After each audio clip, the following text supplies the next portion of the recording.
ஏன்னா அது அவர் கேட்டார் பார்த்தீங்களா, நீங்கள் இப்படி வருவீங்க நான் எதிர்பார்க்கல. அதை நீங்கள் கேட்கும்போது அது எப்படி நீங்கள் புரிஞ்சுக்கிட்டீங்கன்னு எனக்கு புரியுது. இந்த உள்ளுக்குள்ள அந்த மனசு அவங்ககிட்ட நான் டேரெக்டாக சொல்லிட்டேன். அவங்க சேனலுக்கு இன்டர்வியூ தான், அந்த இன்டர்வியூ வெளியே வரல. ப்ரோ இன்டர்வியூ போட்டு விடுங்க ப்ரோ. அந்த சேனல் இன்டர்வியூ போடவே இல்லையா? போடவே இல்லை. அப்போ நீங்கள் கேட்டது வந்து அவங்க கேட்டதை கூட நீங்கள் கேட்ட தாக்கம் வந்து அதிகமாக இருக்கு. மேபி இருக்கலாமோ என்ன. பரவாயில்ல, சென்னையை வர வச்சு ஒரு இன்டர்வியூ எடுத்து அதை இன்னும் போஸ்ட் போடாமல் இருக்காங்கன்னா வாழ்த்துக்கள். பரவாயில்ல. தென்கடல் மீனவன்னா தென்கடல் மீனவன் தான் அப்படி நிற்கிறார் பார்த்தீங்களா அந்த இடத்துல. அதான் கெத்து. நார்மல் மனுஷன் ஃப்ரம் இந்தியா, அவ்வளோதான். இந்தியா. ஸோ இவ்வளோ ரிஸ்கான தொழில் பார்த்து அதில் கிடைக்கக்கூடிய வருமானம் நமக்கு திருப்தியாக இருக்குமா? இல்லை பொதுவாக நம்ம ஊரை பொறுத்த வரைக்கும் எந்த கருவாடு அதிகமாக சேல்ஸ் ஆகும்? இல்லை நீங்கள் போடுற விஷயம் எல்லாமே வந்து இந்த கடல் சார்ந்த ஒரு படிப்பு இருந்ததுன்னா அதில் PhD படித்தவங்க எப்படி பேசுவாங்களோ அதே மாதிரி. ஐயா இல்லை பொய் பொய் வேலைக்காரங்க போட்டில் என்ன பண்ணுவாங்க, வீட்டு வேலை தானே பண்ணுவோம். கரெக்டு தான், கரெக்டு தான். நீதி வழங்கும் போது அண்ணன் தம்பி சொந்தம் பந்தம் பணக்கார ஏழை எதையுமே பார்க்க கூடாதுடா, நாயத்தை மட்டும் தான் சொல்லணும். அனைவருக்கும் வணக்கம். இன்றைய நண்பா நண்பி நேர்காணலில் தென்கடல் மீனவன் என்று சமூக வலைத்தளங்களில் அதிகமாக வரக்கூடிய கடல் அரசன் என்கிற ஆண்டனி சாபு. வணக்கம். வணக்கம் ப்ரோ, நல்லா இருக்கீங்களா? நல்லா இருக்கேன். இந்த கடல் சார்ந்த தொழில் இங்கே பண்ணுறீங்கல்ல, இது எப்போ எத்தனை வயசில் உள்ள வரீங்க? 9ஆம் கிளாஸ் படிக்கும்போது உள்ள வந்தேன். 9ஆம் கிளாஸ் படிக்கும்போதுனா ஒரு 14 வயசு. அந்த டைமில் வந்து சும்மா அப்படியே பார்ட் டைமாக வந்துட்டு போகிறது. ஃபேமிலியில் ஒரு சின்ன போட் இருக்கும், அதில் வந்து கடல் எக்ஸ்பீரியன்ஸ் பண்ணுறதுக்கு ஒரு ஆசை அப்போ வந்தது. ஸோ அப்படி வந்து இந்த தொழிலை கற்றுக்கிட்டேன். அப்போ வந்து கற்றுக்கணும் உங்கள் வீட்டில் இருந்து உங்கள் அப்பா அந்த மாதிரி கற்றுக் கொடுத்தாங்களா, இல்லை வெளி ஆட்கள் தான் கற்றுக் கொடுத்தாங்களா? இல்லை, வெளியில் உள்ளவங்க தான். வெளியில் உள்ளவங்க. அப்பா வந்து அவங்களோட முடிஞ்ச வரையும் முன்னாடி வந்து ஃபிஷிங் பண்ணுவாங்க. அதுக்கப்புறம் ஒரு சின்ன ஒரு பிஸ்னஸ் அப்படி அவங்க அந்த லைனில் போயிட்டாங்க. அப்புறம் ஃபிஷிங், அதுக்கப்புறம் எங்கள் ஃபேமிலியில், அதுக்கப்புறம் நான் தான். அது வந்து அப்படியே படிப்படியான தொழிலை கற்றுக்கிட்டீங்க. ஆமாம். அதுக்கப்புறம் அந்த படிப்பை கண்டினியூ பண்ணீங்களா? கண்டினியூ பண்ணேன். +2 முடிச்சு அப்புறம் சேஃப்டி இன்ஜினியரிங் முடிச்சு கன்ஸ்ட்ரக்ஷனில் சேஃப்டி ஆஃபீஸராக இருந்து ஒர்க் பண்ணிட்டு தான் அப்புறம் இப்போ அதை குவிட் பண்ணிட்டு தான் இதை பார்த்துட்டு இருக்கேன் யூடியூப் சேனலில். அப்போ அதுக்கப்புறம் தான் அந்த தென்கடல் மீனவங்கிற ஒரு. ஆமாம், இது கொரோனா டைமில் தான். Corona time. ஆமாம். இல்லை, நிறைய மீனவர்கள் வீடியோ தாண்டி உங்கள் வீடியோவில் வந்து ஒரு வித்தியாசமான மீன்கள் இந்த கடல் நீங்கள் எடுத்துகிட்டு வரும்போது ஒரு வித்தியாசமான மீன்களாக இருக்குது.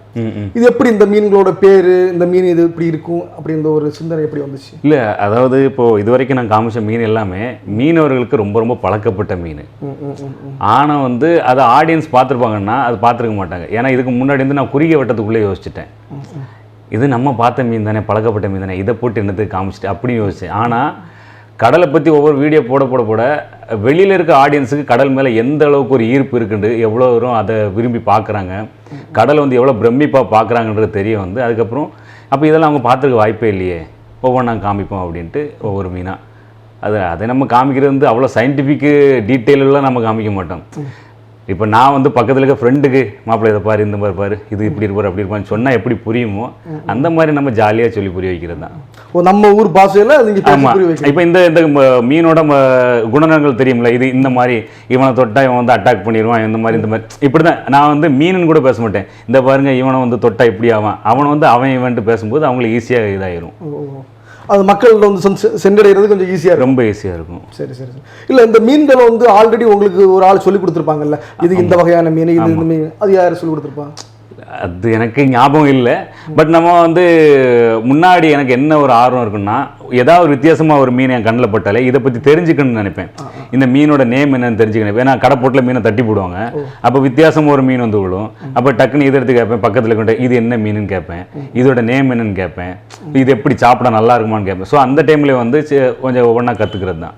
இல்லை, இந்த மீன் வகை இருக்குல்ல, எல்லா மீனையுமே நம்ம சாப்பிட முடியுமா? எல்லா வகையும் சாப்பிட முடியுன்ட்டு கிடையாது.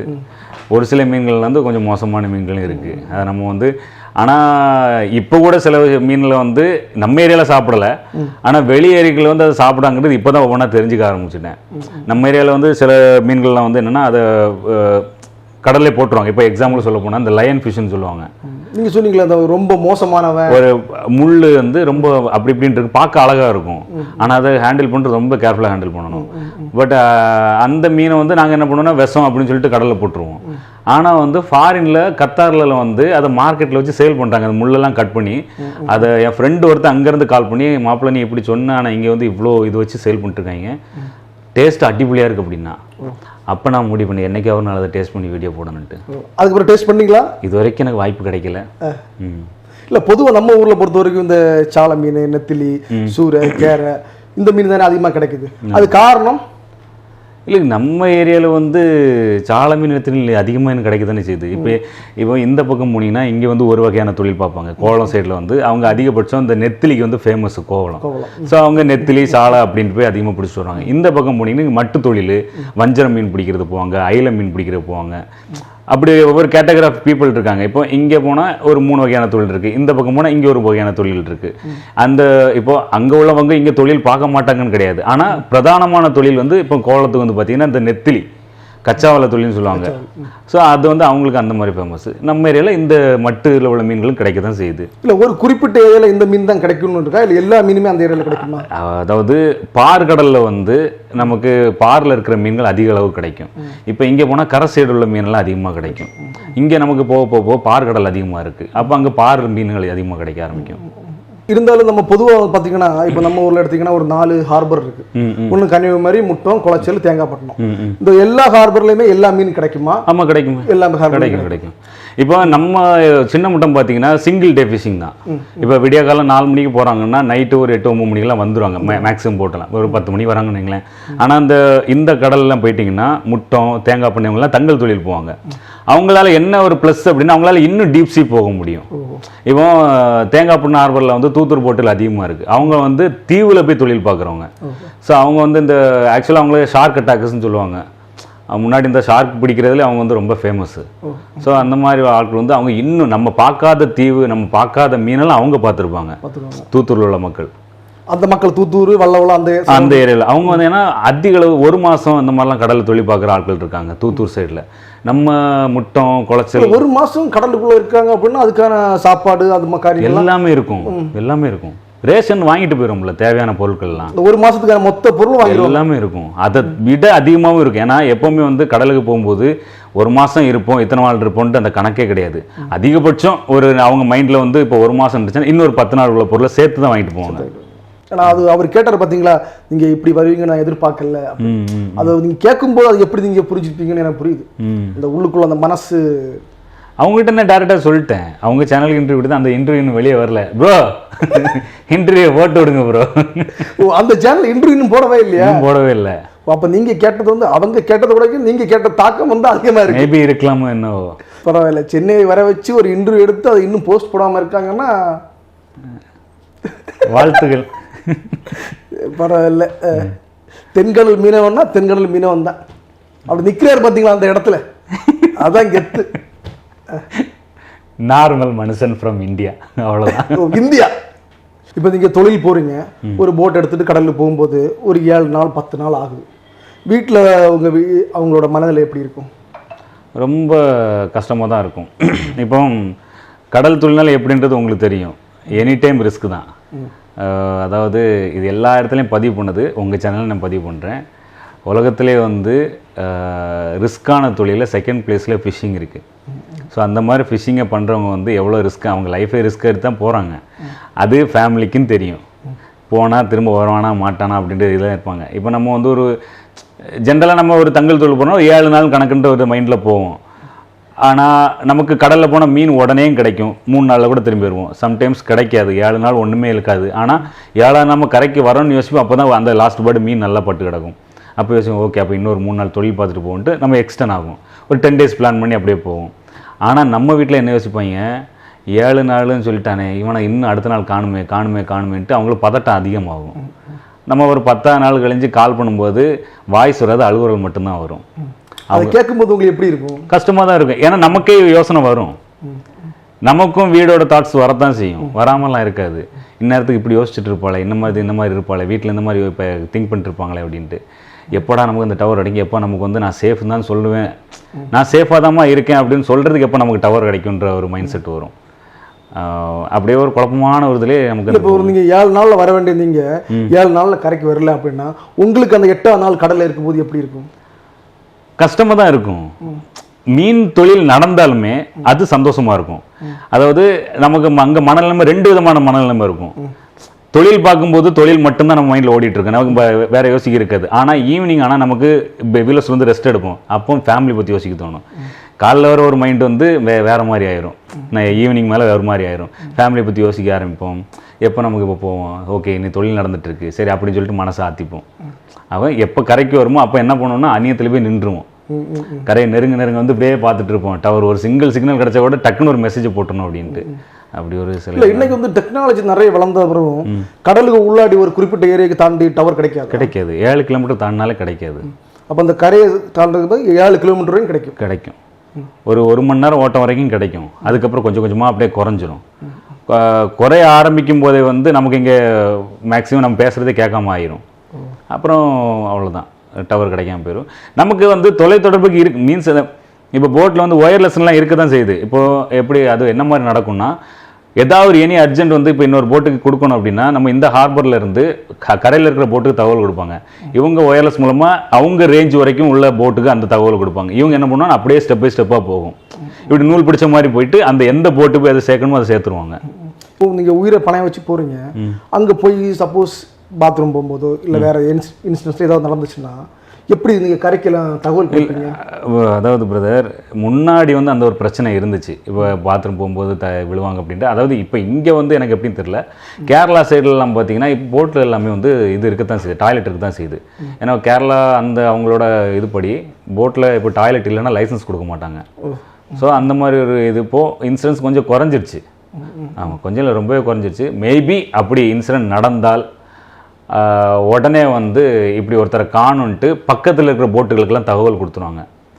அப்போ அவன் உடனே என்ன பண்ணுவாங்கன்னா, அது ஒயர்லெஸ் மூலமாக ஒயர்லெஸில் இப்படி ஒருத்தர் எங்கள் போட்டில் இருந்தவரை அவரை காணும், கடலில் விழுந்துட்டாப்புல, இந்த ஏரியாவில் இந்த லொக்கேஷனில் விழுந்துட்டாங்க அப்படின்ட்டு அப்போ பக்கத்தில் இருக்க போட்டு எல்லாம் வருவாங்க, முடிஞ்ச அளவுக்கு தேடி பார்ப்பாங்க. இல்லை பக்கத்து போட்டுக்காரங்க அவன் தொழிலை விட்டுட்டு உங்களுக்கு சப்போர்ட் பண்ண வந்துடுவாங்க. கடலை பொறுத்தளவில் வந்து எனி ஒரு இன்சிடென்ட் நடந்துச்சுன்னா தொழில் ஃபஸ்ட்டு இருக்காது, இதை பட்டு தான் யோசிப்பாங்க. எப்படியோ ஆளை ரெஸ்கியூ பண்ணணும்னு தான் யோசிப்பாங்க. ஃபஸ்ட்டு வந்துக்கிட்டு முடிஞ்ச அளவுக்கு மேலே ஆள் தெரியுதான்னு பார்ப்பாங்க. இல்லாத பட்சத்தை வந்து வலையை போட்டு இழுப்பாங்க. விழுந்த இடத்துல எல்லா போட்டும் இப்போ ஒரு 10 போட்டு இருக்குன்னா ஒன்று இப்படி போகும் இன்னும் இப்படி போகும், அவங்க வலையை போட்டு இழுத்துட்டே போவாங்க. அப்படி நிறைய பேர் வலையில் மாட்டினதும் உண்டு. வலையில் ஆனால் பாடியை தான் கிடச்சிருக்காங்க. ஆமாம், உயிரோட ஒரு குறிப்பிட்ட நேரத்துக்கு முன்னாடி எடுக்க முடியாதா? அதாவது இப்போ போட்டு ஓடி போகுதுல்ல, இப்போ தவறி விழுந்துட்டாரு, போட்டுக்கு சவுண்டுக்கு நீங்கள் விழுந்துட்டு என்ன கூப்பாடு போட்டாலும் உங்களுக்கு அங்கே கேட்க போகிறது இல்லை. அவ்வளோ சவுண்ட் இருக்குமா? ரொம்ப சவுண்ட் இருக்கும். நீங்கள் கடல்லேருந்து கூப்பாடு போட்டுருப்பீங்க, ஆனால் வந்து அவங்க ரியலைஸ் பண்ணுறது எப்போ பண்ணுவாங்கன்னா, நீங்கள் ஒருத்தங்க இப்படி ஒருத்தர் இருந்தார் அவரை காணுமேன்னு எப்போ அவங்களுக்கு தோணுதோ அப்போ தான் உங்களை தேடுவாங்க. அந்த எண்ணிக்கை குறையுது, இன்னொருத்தனை காணுமே எங்கே போனான் அப்படின்ட்டு. அப்போ தான் ஏதாவது ஒன்று யோசிச்சு ஒருவேளை இந்த இடத்துல விழுந்துருப்போனோம் அப்படின்ட்டு ஒரு யோசிக்க ஒருத்தங்க எப்படி அவனை எப்போ லாஸ்ட்டாக பார்த்தேன் புரிஞ்சா, அப்போ என்னாச்சு அந்த மாதிரி ஒரு டைமிங் இது பண்ணி அங்கே போய்ட்டு எல்லா தகவலும் கொடுத்து இந்த சரௌண்டிங்கில் இந்த எப்படின்னா நம்ம கடலில் தொழில் பார்க்குற ஒரு கிரவுண்டுன்னு சொல்லுவோம், நம்ம கண்ணு கட்டுற ஒரு ரவுண்டு வந்து ஒரு கிரவுண்டுன்னு சொல்லுவோம், இந்த கிரவுண்டில் தான் விழுந்திருப்பான் அப்படின்னு சொல்லிட்டு வலையை போட்டு இழுத்துட்டு போகிறது. அந்த மாதிரி நிறைய பேர் கிடச்சிருக்காங்க. ஸோ இவ்வளோ ரிஸ்க்கான தொழில் பார்த்து அதில் கிடைக்கக்கூடிய வருமானம் நமக்கு திருப்தியாக இருக்குமா? முன்னாடி ஓரளவுக்கு ஒரு மாதிரி கிடச்சிருந்துச்சி. ஏன்னா கம்பேரிட்டிவ்லி நீங்கள் இப்போ வந்து டீசல் விலை பெட்ரோல் விலைலாம் இன்க்ரீஸ் ஆகிடுச்சு. இப்போ இருக்கிற மீன் விலை தான் 5 வருஷத்துக்கு முன்னாடி அதே மீன் விலை தான். டீசல் விலை ஏறிச்சு, மீன் விலை அப்படியே தான் இருக்குது. இங்கே இருந்த டீசல் விலை இங்கே போயிட்டு மீன் விலை அப்படியே தான் இருக்குது. அப்போ நீங்கள் யோசிச்சு பாருங்கள், செலவு இங்கே ரொம்ப இன்க்ரீஸ் ஆகிடுச்சு. ஸோ அந்த கிடைக்கிற வருமானமும் குறைஞ்சிருச்சு. இப்போல்லாம் ஒரு போட்டில் வந்து 20-30 பேர் போகிறாங்க. இப்போது நம்ம முட்டம் ஹார்பர்லாம் வந்து ஒரு போட்டு கடலுக்கு போயிட்டு வருதுனால 6 லட்ச ரூபா செலவாகும். மினிமம் 6 லட்ச ரூபா செலவு மட்டுமே ஆகும். அது போக மீதி எதாவது கிடச்சாதான் அதை வந்து அந்த ஓனருக்கு ஒரு 65 அவர் லேபர்ஸ் 35 அந்த மாதிரி போகும். சிலருங்க 60-40 அந்த மாதிரி இருக்குது. இப்போ 6 லட்ச ரூபா செலவு பண்ணி கடலுக்குள்ளே போகிறாங்கன்னா மினிமம் ஒரு 10 லட்ச ரூபாய் மீன் கொண்டு கிடச்சே ஆகணும், கிடைக்கணும். அப்படி கிடைச்சாதான் அவங்களுக்கு எதாவது கிடைக்கும், இல்லைன்னா செலவுக்கு பிடிச்சி வந்த மாதிரி இருக்கும். 7 நாள் நம்ம வேலை பார்த்தது வந்து அது அப்படியே டேலி ஆயிரும். என்ன போட்டை பொறுத்தளவு வந்து நமக்கு ஒரு நாளைக்கு 500 ரூபா பேட்டான்னு உண்டு. உண்டோ இல்லையோ அது செலவு கணக்கு. பேட்டாங்கிறது ஒரு நாளைக்கு 500, 6 லட்ச ரூபா செலவுலேயே வந்துடும். அப்படி இப்போ ஒரு 7 நாள் இருக்குன்னா அந்த 3500 அந்த மாதிரி கிடைக்கும். அது கன்ஃபார்ம் கிடைக்கிற அமௌண்ட்டு. அது போக நமக்கு வந்து மீனில் எதாவது கிடைக்கும், அதிகமாக கிடைச்சுன்னா அதிகமான அது ஷேர் காசு கிடைக்கும். சரி, இதெல்லாம் இவ்வளோ தொழில் பார்க்குறீங்க. இப்போ புதுசாக அந்த கருவாடு பிஸ்னஸ் எல்லாம் பண்ணுறீங்களே, இந்த பிஸ்னஸுக்குள்ளே எப்படி உங்களுக்கு ஐடியா வந்துச்சு? இல்லை, எனக்கு ஃப்ரெண்ட்ஸ் நிறைய பேர் பண்ண தான் செய்கிறாங்க. அப்போ சரி, நமக்கு ஒரு சோஷியல் மீடியா பிளாட்ஃபார்ம் இருக்குது, இது இவ்வளோ பெரிய பிளாட்ஃபார்ம் கையில் இருக்குது, இதை வச்சு ஏதாவது ஒரு பிஸ்னஸ் பண்ணணும் முன்னாடியே எனக்கு திங்கிங் உண்டு. நான் ஒரு வருஷம் முன்னாடி ஆரம்பிச்சுட்டு அந்த டைமில் மேன் பவர் இல்லாமல் நான் அப்படியே ஸ்டாப் பண்ணிட்டேன். அதுக்கப்புறம் இப்போ தான் வந்து நம்ம பசங்க எல்லாருமே வந்து ஒரு டீமாக நல்லா ஜாயின் பண்ணியிருக்காங்க. அப்போ இப்போ இதை கரெக்டாக எல்லாரையும் கொண்டு போவோம் அப்படின்ட்டு இப்போ ஜாயின் பண்ணி ஒரு டீமை ஃபார்ம் பண்ணி ஒரு பிஸ்னஸ் ஸ்டார்ட் பண்ணி போகுது. இல்லை, இந்த கருவாடு மீன் வந்து நீங்கள் போகிற போட்டில் உள்ள மீனாக சொல்கிறீங்களா, இல்லை வெளியில் வாங்குவீங்களா? நாங்கள் வெளியில் ஹார்பர்லேருந்து வாங்கி ப்ராசஸ் பண்ணி சேல் பண்ணுறோம். சேல் பண்ணுறீங்க. அப்போ நீங்கள் கொடுக்குற விலையும் இனி ஒருத்தங்க கொடுக்குற விலையும் வித்தியாசம் இருக்குமா? கண்டிப்பாக இருக்கும். ஏன்னா எங்களுக்கு இடைத்தரகரே இல்லையே. நாங்கள் மீனை வாங்குகிறோம், ப்ராசஸ் பண்ணுறோம், கால்குலேட் பண்ணுவோம். எங்களுக்கு கிடைக்கிற எங்களுக்கு ஒரு ப்ராஃபிட் ஆகிடுதாலும் ப்ராஃபிட் வச்சு தானே ஆகணும். ஒரு சின்ன ப்ராஃபிட் வைப்போம், சேல் பண்ணுறோம், அவ்வளோதான் விஷயம். இதில் இடைத்தரகர்னு போகும்போது அந்த இடைத்தரகர் அவருக்கான ஒரு ப்ராஃபிட் அங்கே ஆட் பண்ணுவார். அப்படிங்கிறனால இன்னும் அதிகமாகும். இப்போ நீங்கள் கம்பேரிட்டிவ்லி நீங்கள் அமேசானில் பார்க்குறீங்களா, அமேசான் ரேட்டையும் இப்போ நான் கொடுக்குற ரேட்டெல்லாம் பார்த்தீங்கன்னா கம்மியாக இருக்கும். இன்னொன்று, நான் சோஷியல் மீடியாவில் ரேட்டு சொல்ல மாட்டேன். ஏன் ரேட்டு சொல்ல மாட்டேன்னா, நமக்கு ஹார்பரில் மீன் எப்போயும் ஒரே ரேட்டு கிடைக்கிறதும் கிடையாது. இப்போ நான் வந்து ஒரு 350 ரூபா வீடியோன்ட்டு நான் இப்போ ஒரு வீடியோ என்ன போடுறேன்னு வைங்களேன், 1 மாதம் கழிச்சு ஒருத்தர் எடுத்து பார்ப்பாப்புல, இன்னும் அப்புறம் கால் பண்ணி கேட்டால் நம்ம 450 ரூபாய் சேல் பண்ணிட்டுருப்போம். இப்போ அந்த வீடியோவில் 350 சொன்னேன், ஏன் 450 ரூபாய் என்ன சேல் பண்ணிட்டுருக்கு அப்படின்ட்டு அவங்களுக்கு புரிய வைக்கிற முன்னாடி நமக்கு பைத்தியம் பிடிச்சிடும். அவங்க அதை புரிஞ்சுக்கவும் மாட்டாங்க. ஸோ அதனால சேல் அந்த டைமில் நான் ரேட்டு இது பண்ணுறதில்ல. கால் பண்ணி கேட்குறவங்க மட்டும் நமக்கு ரேட். எனி டைம் வந்து உங்கள்கிட்ட மீன் எல்லாமே அவைலபிளாக இருக்குமா? அப்படி கிடையாது, அப்படி கிடையாது. ஒரு குறிப்பிட்ட சீசனுக்கு ஒரு குறிப்பிட்ட மீன்கள் தான் இருக்கும். இப்போ போன மாதம்ல வந்து நமக்கு அதிக அளவுக்கு நெத்திலி சேல்ஸ் ஆச்சு. ஏன்னா கோலத்தில் வந்து அதிகமாக நெத்திலி கிடைக்கும். இப்போ நெத்திலி குறைஞ்சிருச்சு. இப்போ நெத்திலி கிடைக்கிறது டிமாண்டு. நீங்கள் மீன் வாங்கி அதை நெத்திலி கருவாடாக்கி ப்ராசஸ் பண்ணி நம்ம அது எத்தனை நாள் டைம் எடுக்கும்? அது 2 days தான்.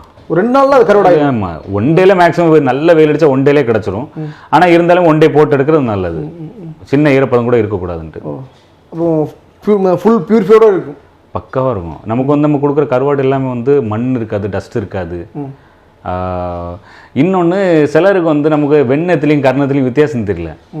நம்ம வெளியிலேருந்து வாங்குறவங்க வந்து எப்போ நீ நெத்திலின்னு சொல்லிட்டு வேற என்னமோ அனுப்பியிருக்க அப்படின்ற மாதிரி. வெண்ணெத்தில் இப்படி இருக்குன்ட்டு அது செதில் அதிகமாக இருக்குது. இன்னொன்று, வலை நெத்திலி செதில் அதிகமாக இருக்கும். மடி நெத்திலையும் சரி, போட் நெத்திலையும் அது செதில் இருக்காது அவ்வளோவா, அதில் கர்ணத்திலே அதிகமாக போடும். அப்போ நம்ம இந்த நெத்தில இந்த நினச்சிங்க, அப்போ நீ வீடியோவில் இதை காமிச்சு நீ இப்போ இதை கொடுக்குற அப்படின்ட்டு நம்ம அது 1 மாதம் முன்னாடி சேல் பண்ணோம். அதை அந்த கருவாடை வாங்கிட்டு நீ இப்போ வீடியோவில் வேறு எதாவது காமிச்சிட்டு நீ இதை கொடுத்துருக்க அப்படி இப்படின்ற மாதிரி அது குழப்பங்கள்லாம் போகும். அதை அவங்களுக்கும் புரிய வச்சு, எங்க அது வேறங்க இது வேறங்க, அது வலையில் கிடைக்கிறதுங்க, வலையில் கிடைக்க செதில் இருக்க தான் செய்யும், வலையில் இருக்க இந்த மடியில் உள்ள இப்படி இருக்காது, இப்படி புரிய வச்சு சேல்ஸ் இப்போ போயிட்டு இருக்கு. இல்லை, பொதுவாக நம்ம ஊரை பொறுத்த வரைக்கும் எந்த கருவாடு அதிகமாக சேல்ஸ் ஆகும்? நம்ம ஊர்லையா? நம்ம கன்னியாகுமரி மாவட்டத்தை பொறுத்த வரைக்கும் இங்கே வந்து பார்த்தீங்கன்னா எனக்கு எக்ஸாக்டாக அது எனக்கு எப்படின்னு தெரில. பட்டு என் நாலேஜ் கட்டின அளவுக்கு நெத்திலி பூமாவன் கீத்து எஸ் கருவாடில் அந்த முறையில் பற்றி பேசுகிறேன். அந்த கருவாடு கீத்து முறைன்றது வந்து ரொம்ப ரொம்ப டேஸ்ட்டான கருவாடு. அந்த கருவாடு எப்போ நம்ம ஸ்டாக் எடுத்தாலுமே உடனே ஸ்டாக் அவுட் ஆகிரும், உடனே ஆயிரும். ஆனால் ரொம்ப ரொம்ப டேஸ்ட்டான கருவாடு, ரொம்ப டிமாண்டான கருவாடு. டேஸ்ட்டில் என்ன டேஸ்ட்டில் இருக்கு? சாலை நெத்திலி அந்த டேஸ்ட்டில் இருக்குமா, இல்லை வேற மாதிரி இருக்குமா? சாலை அந்த கேட்டகரி தான், அந்த இனம் தான் அது. ஆனால் ஒரு படி டேஸ்ட் நல்லா இருக்கும். அது எப்படி உங்களை எக்ஸ்பிளைன் பண்ணுறது? எஸ், நீங்கள் அந்த முரல் கருவாடை நீங்கள் சுட ஆரம்பிச்சிட்டிங்கன்னா ரொம்ப டெம்ப்டிங் ஆயிரும். ஆமாம், டெம்ப்டிங் அதிகமாகி நமக்கு ரொம்ப சாப்பாடு நல்லா இழுக்கும். சாப்பாடு அதிகமாக போகும், நல்லா இழுக்கும், சூப்பராக இருக்கும். இல்லை, மோஸ்ட்லி வந்து உங்கள் ப்ராடக்ட்ஸ் எல்லாமே வந்து நீங்கள் டேஸ்ட் பார்த்ததுக்கு அப்புறம் தான் அது வெளியே சேல்ஸ் வருமா? ஆமாம், நான் டேஸ்ட் பார்த்ததுக்கப்புறம் என்னென்ன நம்ம பசங்க இருக்காங்க, நான் இல்லைன்னா இப்போ கால் பண்ணி சொல்லுவேன், எப்பா இன்னைக்கு இதை எடுத்து சமைச்சு சாப்பிட்டு எனக்கு என்னன்னு சொல்லுங்க அப்படின்னு. சமைச்சு சாப்பிட்டு ஃபுல் திருப்தியானதுக்கப்புறம் சேல்ஸ் போகிறது எல்லா ப்ராடக்ட்ஸுமே. இப்போ கூட வந்து நமக்கு சாவலை ஸ்டாக் இறக்கியிருக்கோம், இன்னைக்கு குழம்பு வைக்க சொல்லியிருக்கேன். அதை அவங்க டேஸ்ட் பார்த்து போயிட்டு குடோனில் போயிட்டு டேஸ்ட் பார்த்துட்டு தான் அதை சேல்ஸுக்கு போகணும். இல்லை மேக்ஸிமம் நிறைய பேர் என்னன்னா ஒரு பொருள் விற்கும்போது அதை இன்ட்ரெஸ்டாக வாங்குவாங்க. வாங்கினதுக்கு அப்புறம் வந்து ஒன்று நல்லதுன்னு சொல்லுவாங்க, இல்லைன்னா சிலவங்க வந்து நல்லதுன்னு சொன்னால் வேண்டாம் கொஞ்சம் மோசம்னு சொல்லுவோம், அப்படி சொல்ல நினைப்பாங்க. உங்கள்கிட்ட மேக்ஸிமம் ஒரு கமெண்ட் எப்படி இருக்கும்? நமக்கு வந்து 100% பாசிட்டிவ் கமெண்ட்ஸ் தான். அந்த 10 கமெண்ட்ஸ் வந்து இது எப்படி இருக்குன்னா அது புரிஞ்சுக்காமல் பண்ணுற கமெண்ட்ஸ். சிலவங்க வந்து அது எப்படி சொல்ல, இப்போ அந்த நெத்திலி குழப்படி சொன்னேன்னு தெரியுமா, இந்த மாதிரி உள்ளது. அந்த டேஸ்ட்டில் வந்து இது வரைக்கும் நமக்கு எந்த ஒரு இதுவுமே, ஏன்னா நாங்கள் ரிவ்யூஸ் குரூப் தனியாக வச்சுருக்கோம், எல்லாருமே ஃபாலோ பண்ணி ரிவ்யூஸ் கலெக்ட் பண்ணுங்க அப்படின்ட்டு.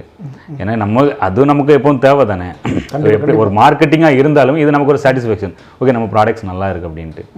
அந்த மாதிரி இப்போ ஒரு உதாரணத்துக்கு வெளியில நெத்திலி வந்து ஒரு 450 ரூபா கிலோன்னா அதை விடக்கு எவ்வளோ கம்மியாக இருக்கும் உங்ககிட்ட? அதை விட ஒரு 10% கம்மியாக தான் இருக்கும். கம்மியாக இருக்கும். ஆமாம். இப்போ வெளியில் 450னா நம்ம ஏரியாவில் வந்து கிடைக்கும் அந்த ரேட்டுக்கு. நீங்கள் இது ஆன்லைனில் போங்க, இல்லைன்னா வேறு ஏதாவது ஒரு பெரிய ஒரு இடத்துல போங்க, கிலோவில் 1000 ரூபா இருக்கும். நெத்திலி பெர் கேஜி 1000 இருக்கும். பட் நமக்கு வந்து அவ்வளோ தேவையில்லை, நமக்கு நம்மளே பர்ச்சேஸ் பண்ணுறோம், இருக்கிற வேலையெல்லாம் பார்க்குறோம், நம்ம ப்ராசஸ் பண்ணுறோம், அப்படியே சேல் பண்ணுறோம். இல்லை ஒரு வீடியோவில் சொன்னீங்க நெத்திலியை வந்து ரெடி பண்ணுறதுக்கே நான் 2 பேரை ஸ்டாஃப் வச்சுருக்கேன். அதாவது இது வந்து வேறு ரெடி டு குக்கு. இப்போ நம்ம நார்மல் நெத்திலி வாங்குறாங்கல்ல, மெட்ரோபாலிட்டன் சிட்டியில் இருக்கிறவங்களுக்கு வந்து அவங்க வேலை பார்க்குறது அவங்களுக்கு டைம் கரெக்டாக இருக்கும், சமைக்கிறதுக்கு நேரம் இருக்காது. அப்போ அவங்க அதிகமாக ரெடி டு குக் எதிர்பார்க்குறாங்க. அப்போ நம்ம என்னென்னா நெத்திலியை வந்து தலையும் வாழையும் நீட்டாக க்ளீன் பண்ணியே அனுப்பிடுவோம். அவங்களோட வேலை ஒன் டைம் வாஷ், அப்புறம் இப்போ குக்கிங்.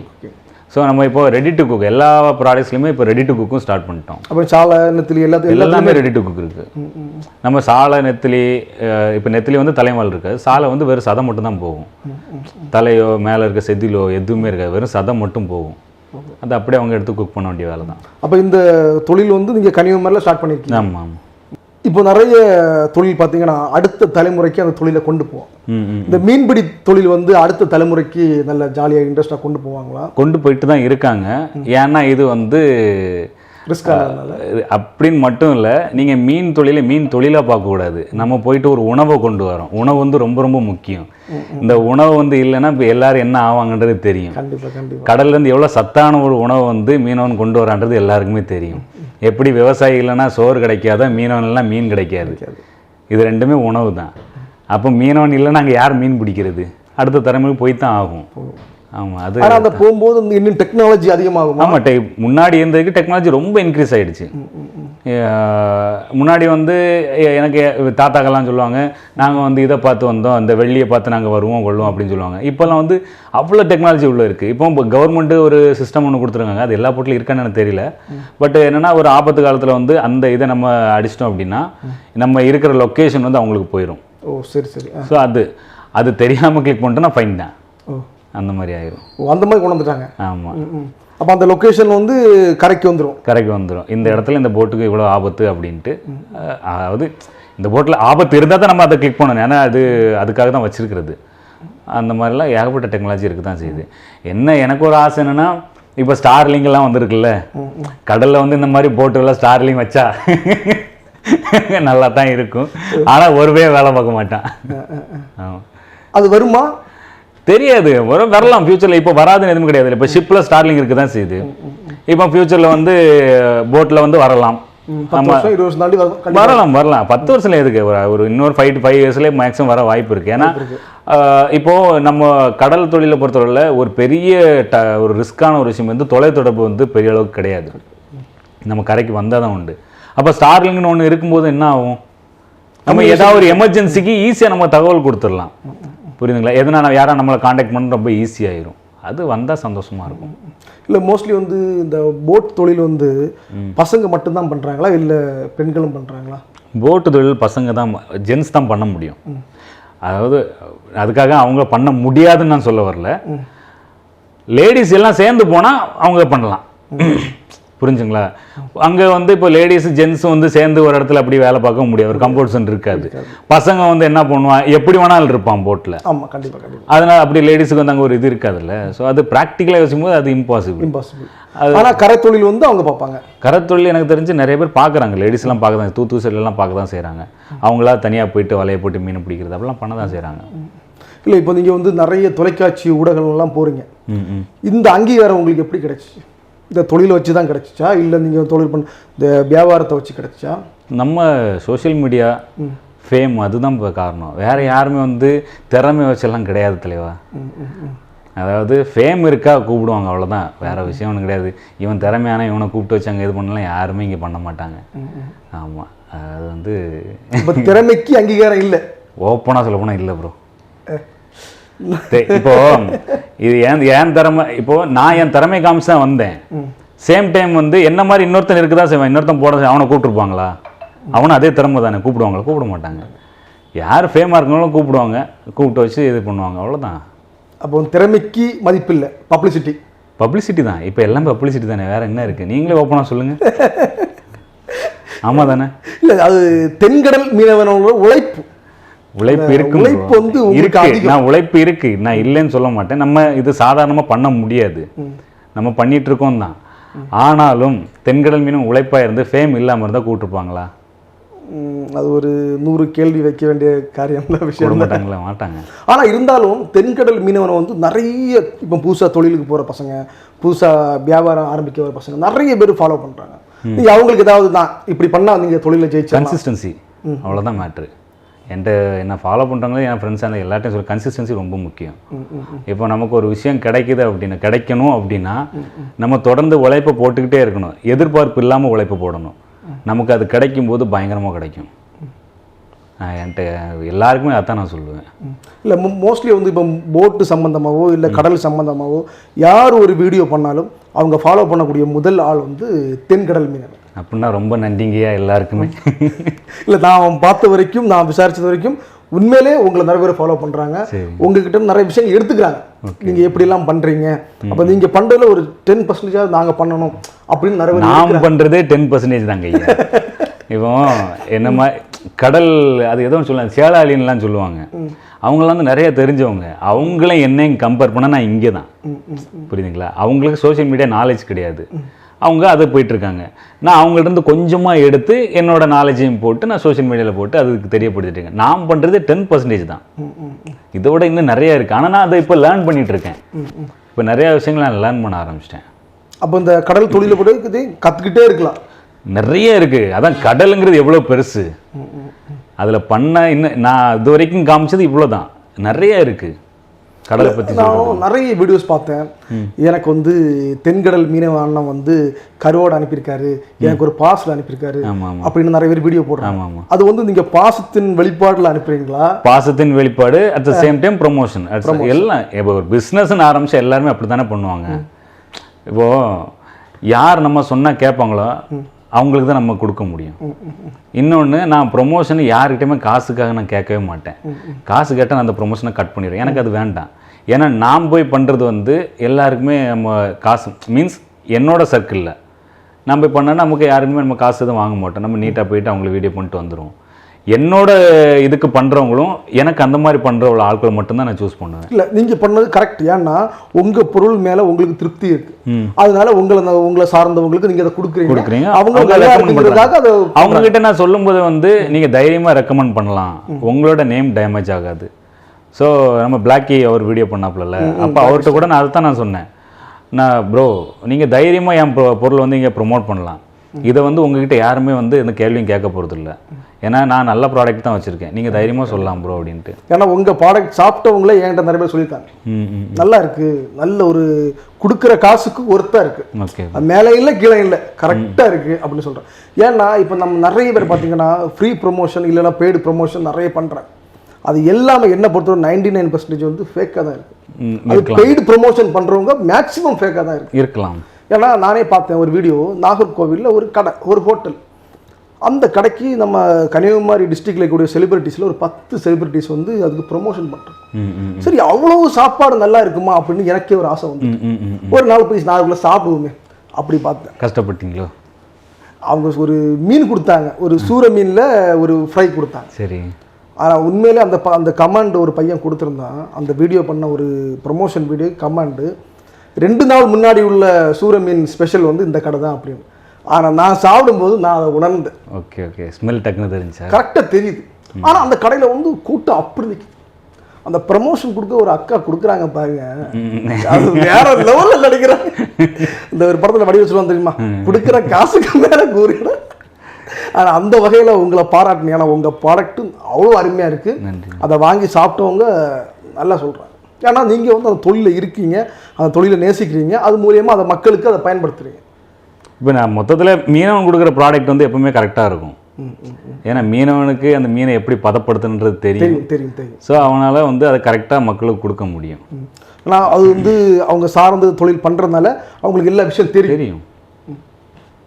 இப்போ அடுத்த தொழில் அடுத்த லெவலுக்கு கொண்டு போகிறது என்ன, நீ அவுட்லெட் அந்த மாதிரி அது பிளான்லாம் போயிட்டு தான் இருக்குது.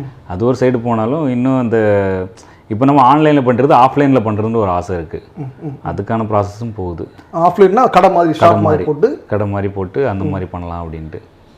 அது கடவுள் நினச்சா நடக்கும். கண்டிப்பாக நடக்கும். நான் உங்கள் நல்ல மனசுக்கு கண்டிப்பாக ஐயா இல்லை. ஏன்னா நான் எதுக்கு சொல்கிறேன்னா, அவ்வளோ ரிஸ்கான தொழிலில் வந்து நீங்கள் பண்ணும்போது அந்த இடத்துல கூட ஜாலியாக வீடியோ போடுறீங்க பார்த்தீங்களா, உங்கள் மனசுக்குள்ளே எவ்வளோ கவலை இருக்கும், எல்லாம் இருக்கும். இருந்தாலும் அந்த மீனெல்லாம் எடுத்து ஒரு உரிமையால் ஒரு பாசத்தோட இவன் அந்த ஃப்ரெண்ட்ஷிப்பில் பேசுகிறீங்க பார்த்தீங்களா, அந்த மீன் கூட ஒரு அந்த உறவாடுறது இருக்குல்ல, அந்த ஸ்பீச், அதுதான் உங்களை வேறு லெவலில் கொண்டு போயிட்டு. ஐயா அதுக்கு சிம்பிள். இப்போ சோஷியல் மீடியா பார்க்குறவங்க வந்து மன உளைச்சல தான் வந்து பார்க்குறாங்க. அந்த இடத்துலேருந்து எப்போ நான் இந்த மாதிரி கஷ்டப்பட்டுட்டு இருக்கேன், நான் எப்படி இருக்கேன், நான் இந்த மாதிரி இருக்கேன், இங்கே வந்து இந்த மாதிரி இருக்குது, எனக்கு அப்படி பண்ணுது இப்படி பண்ணுன்னு சொன்னால் தட்டி விட்டுருவேன். ஏன்னா அவங்களே கஷ்டத்தில் இருக்காங்க.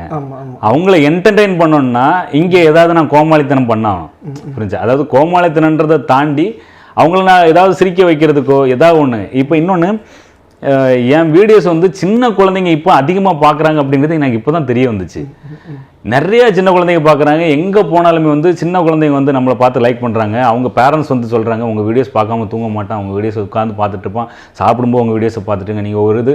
அது என்ன ஆகுதுன்னா, நம்ம வந்து காமெடியோட சேர்ந்து சில விஷயங்களை அவங்களுக்கு தெரியப்படுத்துகிறோம். அவங்க அது மட்டும் இல்லாமல் வந்து படித்தவங்க முத கொண்டு எனக்கு என்ன மெசேஜ் பண்ணுவாங்கன்னா, கடலில் வந்து நிறைய விஷயங்களை நாங்கள் தெரிஞ்சுக்கிறோம், எங்களை நாங்கள் லேர்ன் பண்ணிக்கிறோம் அப்படின்ட்டு. கண்டிப்பாக. ஆனால் அது நான் தெரிஞ்சு பண்ணதில்லை. இல்லை, நீங்கள் போடுற விஷயம் எல்லாமே வந்து இந்த கடல் சார்ந்த ஒரு படிப்பு இருந்ததுன்னா அதில் PhD படித்தவங்க எப்படி பேசுவாங்களோ அதே மாதிரி. ஐயா சத்தியமா கிடையாது, அந்த மாதிரிலாம் கம்மியாக சொல்கிறேன். இப்போ ஒரு படிப்புனா ஃபார் எக்ஸாம்பிள் வந்து MPhil PhD பண்ணுவாங்க, ஒரு டீச்சராக போகிறதோ இல்லை ஒரு ஆஃபீஸில். கடல்ல ஒரு PhDனா அது நீங்க தான். ஐயா சத்தியம் ஏங்க இல்லைங்க, சத்தியமா கிடையாது. அது உண்மையில ஒரு புகழ்ச்சி விரும்பாத. இல்ல அப்படி அவர் சொல்றப்பல அதை நம்பாதீங்க, அப்படி கிடையாது. இவ்வளவுதான் தம்மா துண்டு தான் பண்ணிட்டு இருக்கேன். உங்க வீடியோ வந்து ஒரு திருப்தியா இருக்கு. நான் அன்னைக்கு ஒரு வீடியோ நானே பார்க்கும்போது ஒரு கையில ஒரு வீடியோ வச்சு பண்றீங்க, ஒரு பிளேட் மாதிரி எடுத்து ஒரு மீனை போட்டுருங்க, அது பாம்பு மாதிரி நெளியுது. அப்ப நானே பார்க்குறேன், நீங்க சொல்றீங்க ரொம்ப மோசமானவன், அது உங்க கொத்த வருது. அப்ப நானே கீழே போடுங்க அப்படிமா நீங்க கீழே போற அப்படியே மேல எடுக்கிறீங்க. அது அதெல்லாம் வந்து மக்களை வந்து இன்னும் உங்க மேல ஒரு பாசத்தை கூட்டு. அது அந்த மீன் கொஞ்சம் மோசமான மீன் தான், ஹேண்டில் பண்றது கொஞ்சம் பார்த்தான் பண்ணணும். அது எப்படி நீங்க பிடிச்சிங்க? வலையில வந்துச்சா இல்ல? வலையில வந்தது தான். அது உயிரோட இருக்கும்போது அதை கையொண்டு பிடிக்க முடியாது. ஏன்னா இன்னொன்று அது உடம்பு விஷம் இல்லை, அதோட பல்லு அவ்வளோ இருக்கும். அது கடிக்கணும் கூட அவசியம் இல்லை, லேசாக இப்படி பட்டாலே இழுத்து விட்டுரும். துண்டாயிருமா? துண்டாகும் இல்லை, ரொம்ப ஆழமாக இழுத்துரும். பிளட் வந்து நான் ஸ்டாப்பாக போயிட்டே இருக்கும். அது பிளட்டை நிறுத்துறது கஷ்டம். அந்த மாதிரி அந்த மீன் சாப்பிட முடியுமா? அஞ்சாலை சாப்பிடுவாங்க. அந்த வெரைட்டி சாப்பிடுவாங்களான்ட்டு எனக்கு அது கரெக்டாக தெரியல. பட் அஞ்சாலை சாப்பிடுவாங்க. கரையோரமாக அந்த இதில் பார்லலாம் வந்து ஒரு அஞ்சாலம் ஓடும், அதை வந்து சாப்பிடுவாங்க. அது வந்து முதுவலிக்கு நல்லதுன்னு சொல்லுவாங்க. இதை வந்து மேலே அந்த முள்ளெல்லாம் எடுத்து க்ளீன் பண்ணி இல்லை, அது வந்து அந்த மேலே சதையை எடுத்துக்கிட்டு புளி மூலம் மாதிரி வச்சு சாப்பிடுன்னு சொல்லுவாங்க. அது ஃபுல்லாக க்ளீன் பண்ணி அது பார்க்க தான் அப்படி இருக்கும். ஆனால் உள்ள கட் பண்ணிட்டு அது மீன் மாதிரி தான் இருக்கும். மீன் தானே அது? மீன் அது பார்க்க பாம்பு மாதிரி போட்டீங்கல்ல, ஒரு பெலூன் மாதிரி பஃபர் பீஸ். ஓ, அது சாப்பிடலாமா? பஃபர் பீஸ் நான் காமிச்சது நேரம் சாப்பிட மாட்டாங்க. ஆனால் பஃபர் பீஸில் இன்னொன்று வகை இருக்கு, ஒரு க்ரீன் கலரில் ஒன்று உண்டு. அது சாப்பிடும். இந்த மீனில் வந்து கடலில் எந்த பகுதியில் கிடைக்கும்? ஆழ்கடலில் போனால் கிடைக்கும், சில இதில் கரையிலையும் கிடைக்கும். இப்போ நீங்கள் ஒன்றும் இல்லை, ஆழ்கடலில் போனால் பெரிய சைஸ் பார்க்கலாம், கரையில் இருந்தால் சின்ன சைஸ் பார்க்கலாம். புரிஞ்சுக்கலாம். அதே வெரைட்டி சின்ன சைஸ். அதிகமான மீன் வந்து ஆழ்கடல். நம்ம ஃபிஷிங் ஃபுல்லாக ஆழ்கடல் ஃபிஷிங் தான். அப்போ இங்கிருந்து அங்கே போகிறதுக்கு எத்தனை நாள் ஆகும்? நம்ம தொழில் பண்ணுற இடத்துக்கு ஓடி போகிறதுக்கு வந்து என்ன ஒரு 5 to 7 hours ஆகும். ஒரு நாள் போயிடலாமா? இப்போ அப்போ ரொம்பலாம் லாங்னா அந்த மாதிரிலாம் போகிறதில்ல. மீனே கிடைக்கலன்னா இன்னொன்று லாங் போயிட்டே இருப்போம். இப்போ நம்ம இந்த இடத்துல வரும்போது எப்படின்னா நம்ம கரைக்கு வர்றதுக்கு லாஸ்ட் போர்டு வந்து ஒரு இடத்துல வலை வச்சுருப்போம், மீன் கிடச்சிருக்கும். அப்போ மறுபடியும் ஓடி போகும்போது அந்த இடத்துக்கு ஃபஸ்ட்டு போவோம். அங்கே மீன் இல்லைன்னா மறுபடியும் அடுத்த இடத்துக்கு தேடி போய் அப்படியே ஒரு தூரம் போயிடுவோம். அப்படியே இல்லை இப்போ நம்ம ஃபார் எக்ஸாம்பிள் பார்த்தீங்கன்னா ஒரு அலுவலகத்தில் வேலை பார்க்குறீங்கன்னா ஃபஸ்ட்டு ஸ்டாஃபாக போவீங்க, அதுக்கப்புறம் வந்து சூப்பர்வைசர், இன்சார்ஜ், அப்புறம் மேனேஜர் ஆவாங்க. இதே மாதிரி தொழிலில் வந்து ஃபர்ஸ்ட் வந்து ஸ்டாஃபு, அதுக்கப்புறம் வந்து தொழில் தெரியாமல் வந்தவனும் வந்து முதல்ல வந்து ஸ்டவ் பிட்டின்னு சொல்லுவோம். அவன் ஸ்டவ் பிட்டில் வேலை பார்க்க சொல்லு அப்படின்ட்டு. அந்த மாதிரி முன்னாடி இருந்துச்சு, இப்போ அது இருக்கா இல்லையான்னு எனக்கு தெரியல. நாங்கள் அந்த டைமில் வந்து தொழிலுக்கு போகும்போதெல்லாம் வந்து ஒன்றும் தெரியாமல் வர்றோம் இப்போ பசங்க யாராவது வந்தாங்கன்னா அவனை ஸ்டவ் பிட்டியை பார்க்க சொல்லு. ஸ்டவ் பிட்டி மீன்ஸ் இந்த குக்கிங் அங்கே ஒரு மாஸ்டர் இருந்தாலுமே அவனுக்கு எடுபடியாக இருப்பாப்புல. இந்த பாத்திரங்கள் வருது, இந்த மாதிரி அந்த அரிசியை கழுவி கொடுக்கறது, பொருளை எடுத்துகிட்டு வர்றது இவரோட வழக்கை மாதிரி. அப்போ அவர் தொழில் கற்றுக்கிறது எவ்வளோ நாள் ஆகும்? உடனே கற்றுப்பாங்க. அவங்க அது மட்டும் இருக்க மாட்டாங்க, அவங்களோட ரோல் எல்லாத்துலேயுமே இருக்கும். இன்னொன்று மேட்டர் என்னன்னா, கடலில் இப்போ புதுசாக வராங்கல்ல, அவங்களுக்கு கடல் செட் ஆகிறதுக்கு ஒரு வாரத்துக்கு மேலே ஆயிரும். ஏன்னா வாமிட்டிங்கு, அவங்க அந்த இதில் கரெக்டாக ஸ்டேபிளாக வர்றதுக்கே டைம் எடுத்துரும். சிலவங்களுக்கு ஒரு வாரம் எடுக்கும், சிலவங்க ஒரு நாள்லேயே சரியான ஆட்கள் இருக்கிறாங்க. அது மைண்டை பொறுத்து தான். இதில் இன்ட்ரெஸ்ட் காமிச்சு பண்ணாங்க அப்படின்னா மேக்ஸிமம் ஒன் வீக்லேயே அவங்க ரெக்கவர் ஆகும். தண்ணியில் அப்படி மிதந்து போகிறதுனால அந்த வாமிட் இருக்கும். இப்போது சிலவங்களுக்கு வந்து இந்த ட்ராவல் வந்து செட் ஆகாது, பஸ்ஸில் கார்லலாம். அது மாதிரி போட்லேயும் வந்து செட் ஆகாது, யார் வந்தாலுமே செட் ஆகாது. 190% செட் ஆகாது. கொஞ்சம் தூரம் வருவாங்க. இன்னொரு மேட்டர்னா நம்ம கேட்குறவங்க எல்லாருமே மோஸ்ட்லி எங்களை கூட்டு போங்க வர்றவங்கள கூட்டு தான் போவோம். 1 ஹவரில் படுத்துருவாங்க, உள்ளே படுத்துருவாங்க. மீன்ஸ் இப்போ நம்ம சின்ன போட்டில் வளர்த்த கூட்டு போகல, அதில் படுத்துருவாங்க. பெரிய போட்டில் இதுவரை நான் யாரையும் கூட்டு போனதில்லை, அது வாய்ப்பே கிடையாது. ஏன்னா ஒரு வாரம் தொழில் பார்க்குற இடத்துல யாரையும் நம்ம இப்படி பழக்கம் இல்லாத கொண்டு போக முடியாது. இதில் நம்ம கொண்டு போனாலே வந்து அவங்க படுத்துருவாங்க. மொத்தத்தில் அப்படி தான் ஒரு வாரம் டைம் எடுக்கும் அவங்க செட் ஆகி வர்றதுக்கு. அது வரை வந்து கஷ்டப்பாடு தான். ஆனால் அந்த மரியாதைலாம் இருக்குமா?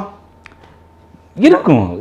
இப்போ அவன் ஸ்டவ் பட்டின்றதுனால வந்து அவனை மதிக்கக்கூடாதுன்னு கிடையாது. அவன் நம்மள மாதிரி ஒரு ஆள் தானே. எல்லாரும் இப்போ அதாவது பகலில் வேலை பார்த்தாலும் ஈவினிங் எல்லாம் சேர்ந்துருவீங்க. ஆமாம், ஜாலியாக இருக்கும்.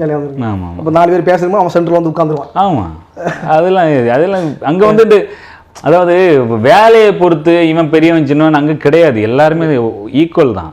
என்ன நம்ம கேப்டன் சொல்கிறத நம்ம செய்கிறோம், அவ்வளோதான் விஷயம். நம்ம போட்டில் வந்து நம்ம மதிப்பு கொடுக்கணும்னா கேப்டனுக்கு கொடுப்போம். மற்றபடி எல்லாருமே ஈக்குவல் தான். எல்லாருமே வேலைக்காரங்க தான். ஆமாம், வேலைக்காரங்க. போட்டில் என்ன பண்ணுவாங்க, போயிட்டு வேலை தானே பண்ணுவோம். கரெக்டு தான். அப்போ இந்த தொழில் வந்து இங்கே ஃபுல்லாகவே ப்ராப்பராக கற்றுட்டீங்க? ப்ராப்பராக ஒரு 100% கற்றுக்கிட்டேன்னா கிடையாது. ஆனால் கற்றுட்டீங்க? கற்றுக்கிட்டு இருக்கிறேன். புரிஞ்சா? இன்னும் கற்றுக்க வேண்டியது நிறையா இருக்குது.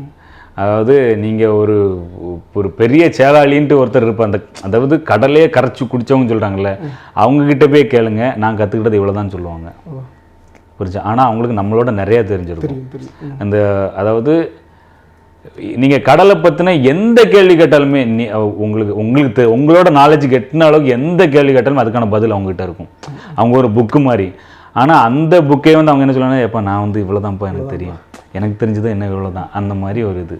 ஆனால் அது ப்ராக்டிக்கலாக சொல்கிறது என்னென்னா அவங்க இன்னும் தெரிஞ்சுக்கிட்டே நிறையா இருக்குது. அதாவது கடல் வந்து அப்படி தான், நம்ம தெரிஞ்சுக்கிறதுக்கு போயிட்டே இருக்கும் ஒரு தூரத்துக்கு. இல்லைங்க, உங்கள் ஃப்ரெண்ட்ஸ் எல்லாம் இருக்காங்கல்ல, அவங்க வந்து எனக்கு நாங்கள் திடீர்னா ஒரு கல்யாணத்துக்கு போவோம், இல்லை ஒரு வெளியில் ஒரு பார்ட்டி போவோம் அப்படிலாம் சொல்லுவாங்க. நீங்கள் தொழில் போயிட்டு வரும்போது இப்படி சொல்லுவாங்கல்ல, நான் ஒரு மேரேஜ் போனேன், இல்லை ஒரு விசேஷ வீட்டுக்கு போனேன், அப்படி அவங்க சொல்லும்போது அதை கேட்கும்போது உங்கள் மனதில் எப்படி இருக்கும்? நான் இங்கே இருந்திருக்கலாமோ அப்படின்னு ஒரு எண்ணம் இருக்குமா? இருக்க தான் செய்யும். ரொம்ப க்ளோஸ் சர்க்கிளில் இருக்கிறவங்களுக்கு வந்து நம்ம போக முடியலன்றது கஷ்டமாக தான் இருக்கும். மற்றபடி வந்து நமக்கு அது யோசனை வராது. ஆமாம், ரொம்ப க்ளோஸாக இருக்காங்கன்னா சம்டைம்ஸ் வந்து நாங்கள் லீவ் போட்டு கூட வந்துடுவோம். இவன் எப்படின்னா சொல்லிடுவான் ஃபஸ்ட் ஸ்டேஜில், மாப்பிள்ளை இந்த மாதிரி கல்யாணம் வருது வந்துடு அப்படின்னு. நமக்கு ரொம்ப க்ளோஸ் சர்க்கிள் இருக்கிறவங்கன்னா நம்ம இப்போ ஸ்ட்ராங்கிட்ட சொல்லுவேன், ஸ்ட்ராங்காக அடுத்த லீவு அப்படின்ட்டு கரெக்ட் பண்ணணும்னு போயிடுவேன் அப்படின்னு. ஓகே, அப்போ நம்ம அந்த டேட்டு கணக்கு பண்ணி வந்துடுவோம். போயிட்டு வரும்போது அவங்களும் கரெக்டாக வருவாங்க, நம்ம வந்துடும் தொழிலுக்கு அடுத்து. அப்போ ஒரு கோர்ட்டு லீவை போட்டிங்கன்னா அந்த இதெல்லாம் முடிச்சிடலாம். இப்போ மேக்ஸிமம் நம்ம ஊரில் தமிழ்நாடு இந்தியா எடுத்துட்டாலே சினிமா மோக அதிகமாக இருக்கும். ஆமாம், அந்த வகையில் நீங்கள் எந்த நடிகரோட படம் விரும்பி பார்ப்பீங்க? நம்ம அப்போலேருந்து இப்போ வரைக்கும், அதாவது சின்ன வயசில் வந்து நான் விஜயகாந்தோட பெரிய ஃபேன். அதுக்கு ஒரு பெரிய இன்சிடென்ட் என்னென்னா, ஏன்னா முன்னாடி அவரோட அவர் பிடிக்காத சின்ன பசங்க கிடையாது. ஏன்னா அவர் அதிகமாக பார்க்குறது அவரோட ஃபைட்டை விரும்பி பார்ப்பாங்க. அந்த மாதிரிலாம் நான் வந்து செவரில் ஏறி குதிச்சதெல்லாம் நிறைய இருக்குது. அப்போது எனக்கு நான் ஒருத்தரை வந்து அவ்வளோ விரும்பி பார்க்குறேன்னா அவர் விஜயகாந்த் சார். அவன் 5ஆம் கிளாஸ் படிக்கும்போது வந்து எங்கள் ஊரில் வந்து ராஜ்யம் ஷூட்டிங் நடந்துச்சு இந்த ரவுண்டானால.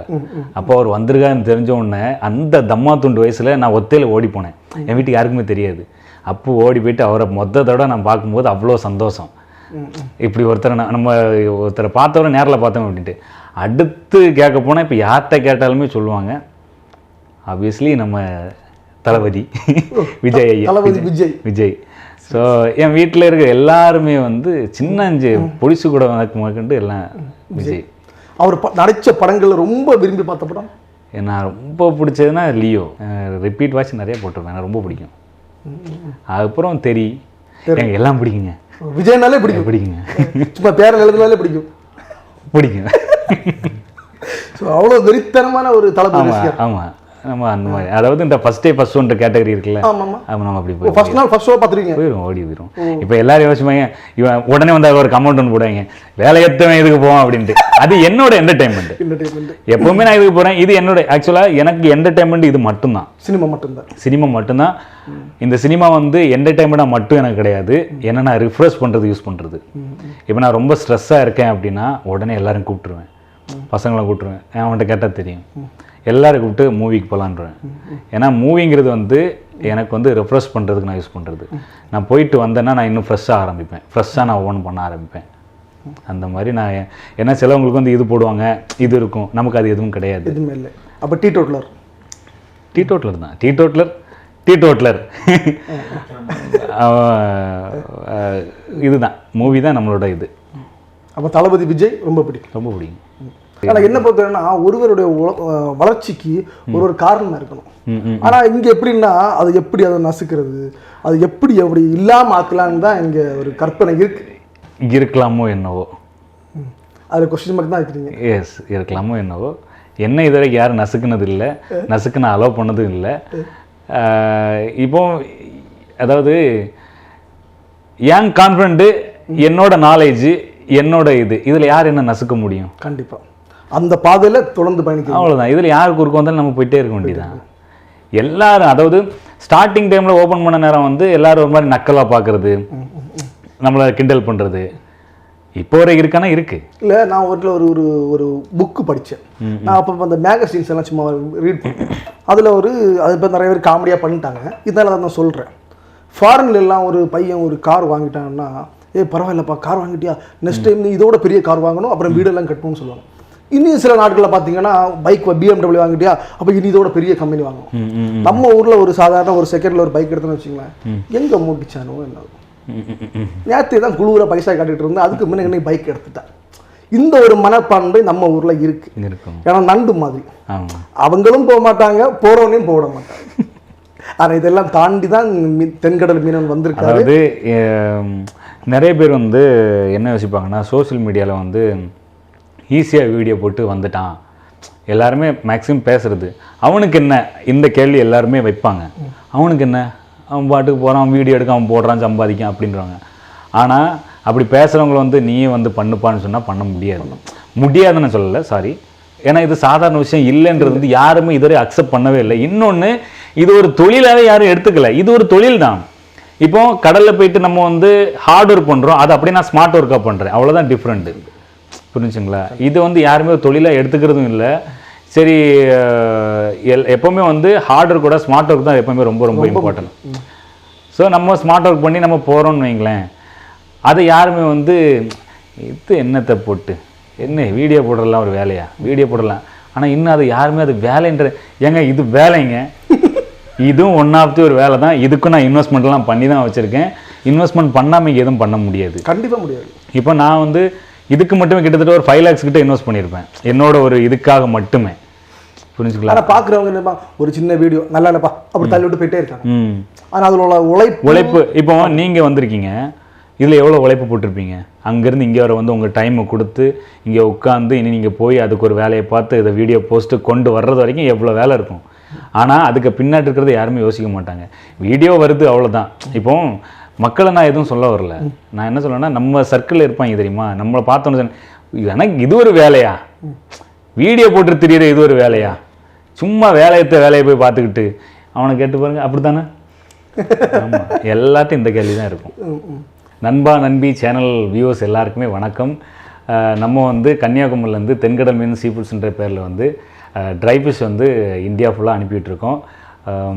நம்மக்கிட்ட வந்து பல வகையான கருவாடுகள் அவைலபிளாக இருக்குது. ஆன்லைன் மூலமாக நம்ம பண்ணிகிட்ருக்கோம். நீங்கள் வந்து தென்கடல் மீன் சீ ஃபுட்ஸ் இன்ஸ்டா பேஜில் வந்து நம்மளோட எல்லா டீட்டெயிலுமே இருக்கும். அதில் நீங்கள் கால் இல்லைன்னா வாட்ஸ்அப் பண்ணி உங்களுக்கு பிடிச்ச கருவாடை ஆர்டர் பண்ணுங்கள், வாங்க, சாப்பிடுங்க. வாழ்க்கையை வாழ்வதற்கு பிடிச்சதை வாங்க, நல்லா சாப்பிடுங்க, என்ஜாய் பண்ணுங்கள். கலாஸ். கடல் சார்ந்த தொழில், அதாவது உயிரை பணம் வச்சு செய்யக்கூடிய தொழில், அது ரொம்ப ரிஸ்கான தொழில். இந்த தொழிலில் போய் அந்த வருமானத்தை ஈட்டி வந்து தன்னுடைய குடும்பத்தையும் கவனித்து இது மூலயமா தென்கடல் மீனவன் அப்படின்னு ஒரு சீ ஃபுட்டையும் ஆரம்பித்து இன்றைக்கு நிறைய இளைஞர்களுக்கு ஒரு ஊக்கமாகவும் அவரை பார்த்து நிறைய ஃபாலோவர்ஸ் வராங்க. ஸோ தென்கடல் மீனவ மாதிரி ஆகணும், எனக்கும் தென்கடல் மீனவ மாதிரி ஆகணும், அவரை மாதிரி எனக்கு ஃபாலோவர்ஸ் கொண்டு வரணும், அவரை மாதிரி எனக்கு வியூஸ் போகணும் அப்படின்னு நிறைய பேர் வந்து இந்த பிளாக்ஸ், இந்த இன்ஸ்டாவில் ரீல்ஸ் பண்ணுறவங்கலாம் ஆசைப்படுவாங்க. ஸோ அந்த மாதிரி ஒரு வாழ்க்கை வாழ்ந்து இன்றைக்கி நிறைய இளைஞர்களுக்கு எடுத்துக்காட்டாக இருக்கக்கூடிய தென்கடல் மீனவன் அவர் நம்ம நேர்காணல் பண்ணோம். இந்த நேர்காணல் பார்த்துருப்பீங்க. ஸோ அவருக்கு இன்னும் நிறைய சப்போர்ட் கொடுங்க. அவர் நிறைய மேலும் இன்னும் வளரணும். இன்னும் நண்பா நம்பி நிறுவனத்தின் சார்பாக வாழ்த்துகிறோம். நன்றி. பெரிய பெரிய வார்த்தையெல்லாம் சொல்லியிருக்காங்க.